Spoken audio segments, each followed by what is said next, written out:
Good afternoon, learners, and welcome to today's session, which is devoted to the course BEGC-112, British Literature, Early 20th Century, which is a 5th semester course of the BA English Honours program.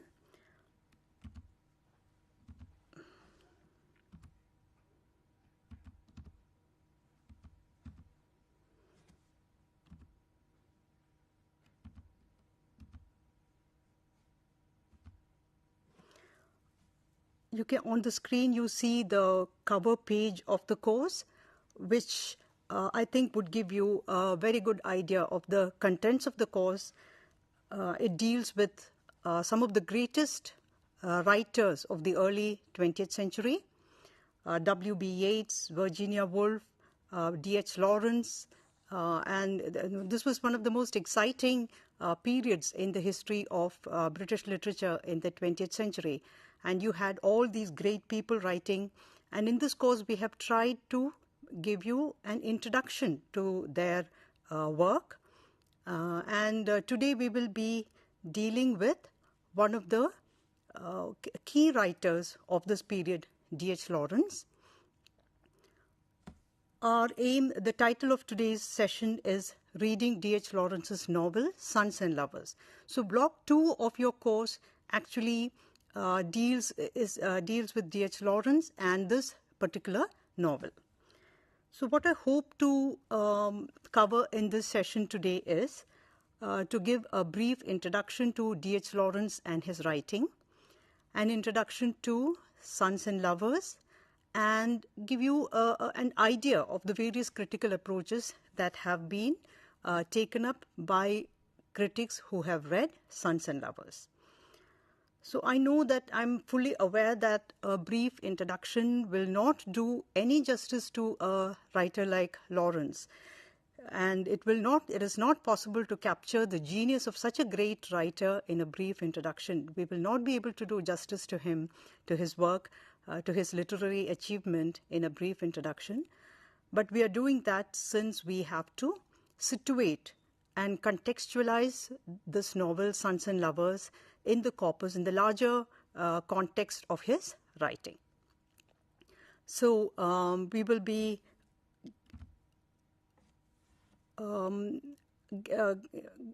taking up a brief biographical sketch of Lawrence, and very quickly let me go through some of the details of his life.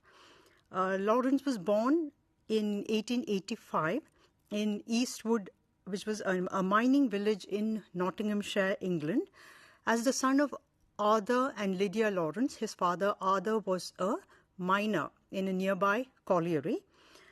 His parents came from very different educational and cultural backgrounds. His mother was an educated lady, and she had very different aspirations from her miner husband. So this created a lot of strained relationships within the family, and this is the kind of environment in which D.H. Lawrence spent his early childhood. His mother had a tendency to keep aloof from the mining community and was determined to liberate her children from the mining community and the mining occupation altogether. So she was constantly encouraging them to read, to educate themselves so that they could get on in life, move to a more, what she felt would be a more respectable position in life. So it was in this kind of a rather divided environment that Lawrence spent his life. In this particular image, you can see an image of, in this slide you see an image of Lawrence's birthplace, which is on Victoria Street in Eastwood. It was a typical, very small miner's cottage with a shop front where his mother used to sell certain small items. And later the family actually moved to, when their fortunes improved, they moved to better housing in the same village. and their move, it actually very literally represented the improvement in the fortunes of the family. As a child, Lawrence attended a local school, and later he won a scholarship to go to Nottingham High School, which was an extraordinary achievement for the son of a miner. And later he attended a teacher training course at the University College Nottingham, and then became a pupil teacher at British School Nottingham. In 1908, he took up a teaching position as a teacher in a school in Croydon near London, but bad health forced him to give up that job. And from that time till almost his death, his major source of income was writing. So from then on, Lawrence was almost a full-time professional writer. On returning to Nottingham, he met Frida Weekly, the wife of a Nottingham University professor. He eloped with her to Europe, and this was quite a scandal in the Nottingham University circles at that time. In 1914, Frida and Lawrence returned to England, and during the years of the First World War, they were confined to England, where they spent most of their time in Cornwall, and later they embarked on a series of journeys and traveled to Sri Lanka, to Australia, to Mexico, to the United States, etc. Lawrence was a great traveler, and you find this motive of travel and journeying and moving on that constantly appears in almost all his writing. So now, if you look at the key aspect, a very important aspect of Lawrence's writing is that he was a very prolific writer. He wrote poetry, novels, short stories, plays, essays, criticism, and his works are also highly autobiographical. And you find that his early background in Nottinghamshire has influenced his writing almost throughout his writing life. If you look at his early writing, his earliest writings were poems, actually. And he was rather reluctant to get them published. Lawrence, though we now remember him as primarily as a novelist, he was someone who always wrote poetry. His first writings were poems, and he continued to write poetry throughout his life. And many critics have pointed out how he always considered poetic language as the highest form of language. It was actually his friend Jessie Chambers, his childhood friend from Eastwood, Jessie Chambers, who encouraged him to publish his early poems. She sent them to Hufer, a very influential editor of the time, who found them quite impressive and got them published. And that is how D.H. Lawrence got in touch with the intellectual circles in London.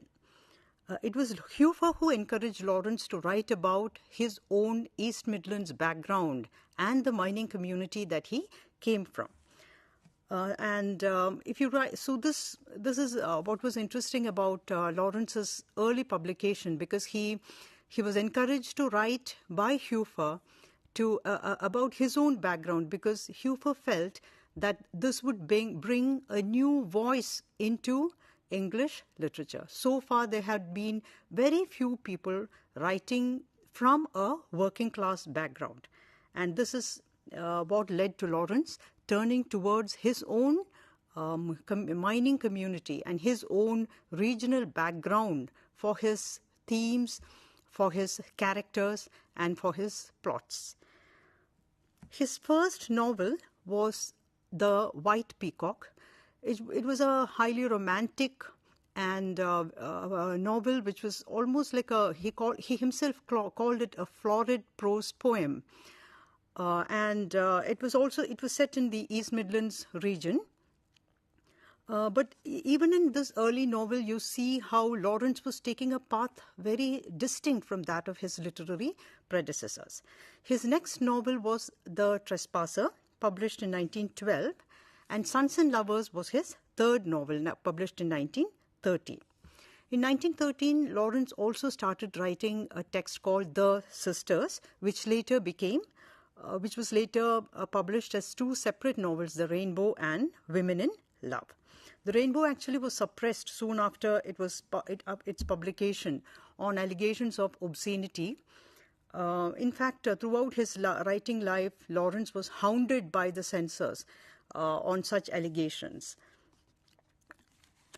So these are Lawrence's early novels. His later writings include novels like The Plumed Serpent, The Lost Girl, Aaron's Rod, Kangaroo. Kangaroo was written in the context of Australia. Lawrence had visited Australia along with Frida, and he wrote two novels on the basis of his Australian experience. One was Kangaroo and the other was The Boy in the Bush. And his last novel, the extremely scandalous Lady Chatterley's Lover, which was actually banned in England and America and was published in full form only after several decades, after a very long and painful trial. Then Lawrence also wrote, as I said earlier, he also wrote several collections of poetry, including Birds, Beasts and Flowers. You have the images of some of these on the screen. And Lawrence also published several essays. Some of his best critical essays were published in Studies in Classical American Literature and Study of Thomas Hardy. And he was also a great travel writer. So Mornings in Mexico and Twilight in Italy, these were some of his best travel writings. Then plays such as A Collier's Friday Night, The Widowing of Mrs. Holroyd, etc. And novellas such as The Captain's Doll. So he was a very versatile writer. I'm mentioning all this to show how Lawrence was practically one of the most versatile of writers of his period, who attempted practically every literary genre and excelled in almost all of them, though primarily he is remembered as a great novelist today. So, as I said earlier, it is we cannot do justice to Lawrence's genius, literary genius, or his achievement through such a brief introduction. But since our purpose today is to look at the novel Sons and Lovers, we have to limit ourselves to such a brief introduction. Now that we have contextualized Sons and Lovers within the larger corpus of Lawrence's writing, let us look at what the major issues that Lawrence addresses in this novel, the kind of themes that he negotiates with here. It was his first great achievement, and Lawrence himself considered it his first great book. And as the critic Michael Black has pointed out, it was one of the first novels of Lawrence that people read, and very often it was the only novel that people read. In India, it has been prescribed in syllabi of universities and colleges for several decades. It is an incredibly complex novel, and which touches on his life, yet departs from Lawrence's personal life in many ways. So the major aspects to be considered while reading Sons and Lovers are the links to Lawrence's own early life. Consider it as a novel that writes the East Midlands region, the frank treatment of sexuality in the novel, the tensions within family relationships that are negotiated in the novel, and the critique of industrial capitalism. So the novel obviously has very clear links to Lawrence's own life, which we will be talking about in a minute. And on the screen, you can actually see an image of the Eastwood as it is today. And this is what Lawrence referred to as the country of my heart, or a landscape to which he was passionately attached and which he actually brings to life in this novel, as well as many of his other writings. So Sons and Lovers had a very interesting publication history. As I said earlier, it was the encouragement of Ford Hufer that prompted Lawrence to turn towards his own mining community for his themes. So it was Hufer who had helped him to get his earliest poems and earlier novels published. And he advised Lawrence to draw directly on his working class background in his fiction, and particularly on Eastwood and his knowledge of miners and the routines of a mining community. This provide a kind of provincial working class fiction. So this, we have to remember that throughout his life, Lawrence was conscious of a very uneasy situation, that space that he occupied. Remember, this was the early 20th century, where he lived in an extremely class-conscious society, and here was a miner's son actually aspiring to be an intellectual, and who was blessed, who was gifted with great, extraordinary intellectual and creative abilities. So it was Hufer who encouraged him to turn towards his own mining background and to attempt a more realist style. So Lawrence consciously turns towards a more realist style in Sons and Lovers. He spent 2 years actually writing and revising the script of Sons and Lovers. And in the final draft, there were 4 drafts, and in the final draft, he changed the title from Pall Mall to Sons and Lovers. So here he was trying to bring about a change of focus. Pall Mall, the title Pall Mall was actually focusing on the main character, but by giving the title Sons and Lovers, I quote, Andrew Harrison says, he was moving the emphasis away from his central character and towards the timeless psychological dilemma his situation may be seen to embody. So here he was trying to focus more on the psychological problem rather than the central character. So that shift of focus was very significant. He sent the draft to Duckworth Publishers, and the editor Garnett actually censored a huge portion of the novel, and several portions were cut out. And it was only many decades later, in 1992 actually, towards the end of the 20th century, that the Cambridge University Press edition of Sons and Lovers, which the cover page of which you can see on the screen, published the entire text of Sons and Lovers as Lawrence wrote it. So it was Garnett who was responsible for this kind of censorship. Though Garnett has been blamed for seriously hampering the work of a great writer, we have to remember that if Garnett had not done that, maybe Sons and Lovers may not have been published at all. So now let's take a look at the structure of the novel.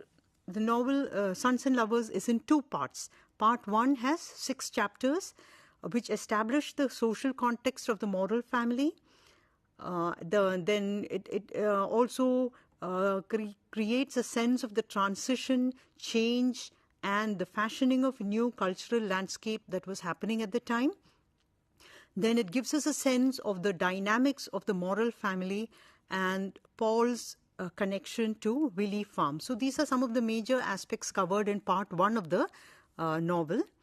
So the novel begins, the first section of the novel, it's a very famous opening lines. The bottom succeeded to Hell Row. Hell Row was a block of thatched, bulging cottages that stood by the brookside on Greenhill Lane. There lived the colliers who worked in the little gin pits 2 fields away. The brook ran under the alder trees, scarcely soiled by these small minds whose coal was drawn to the surface by donkeys that plodded wearily in a circle round a gin. So here Lawrence gives us a sense of the change that was happening in the landscape of Eastwood, which till then had been a predominantly agricultural landscape by the advent of industrial capitalism. So mining had been going on for centuries, but it was a very small-scale activity which had hardly hampered the local ecosystem. It was operated by small machinery, but now the industrial capitalists arrive on the scene and the landscape is totally altered. And it is this sense of transition in the landscape of England by the coming of industrial capitalism that is depicted so sensitively, so subtly in this opening chapter. You have several other writers of this time, Hardy and George Eliot, all giving us the sense of that transition of the beautiful, pristine landscape of the British countryside, which was altered forever by the advent of industrial capitalism. This provides the context for the dynamics of the social life of the Morrell family and the dynamics within the family, the strained relationships between Walter Morrell and his wife, the constant conflicts between them which affect the children and which continuously disturb all the members of the family. All these are depicted dramatically through very subtle, minute touches throughout the first 6 chapters. So we get the feeling of a family that is seriously divided, and the children grow up with a sense of hatred towards the father, and a family where Mrs. Morrell, the mother, is constantly dissatisfied and resents her situation, and the exclusion of the father from the life of the family. So Mrs. Morrell continuously believes that she has no life for herself and lives through her sons. She has aspirations for an intellectual life, whereas her husband is practically illiterate and has no such aspirations. He doesn't even pretend to have such aspirations. She loves books and reading, and she constantly goads her children to move towards a life of education and betterment that way. Whereas Morrell, in one part of the novel, he says it's only fools that sit with their noses stuck in books. So you find a family that is severely divided, and this sense of conflict being built up. At times, Walter Morrell even physically assaults his wife. So it is a very, you find this sense of conflict being built up continuously throughout the first part of the novel. Also, Paul's love of Willie Farm. Paul is constantly escaping to the beautiful farmland of Willie Farm, which is just 2 miles away from his own home place.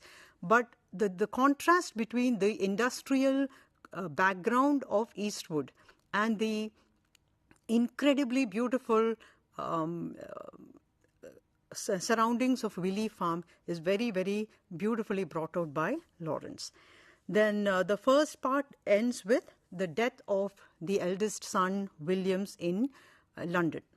Part 2 is mostly divided to Paul's relationships with Miriam and Clara and the death of his mother, and finally the chapter where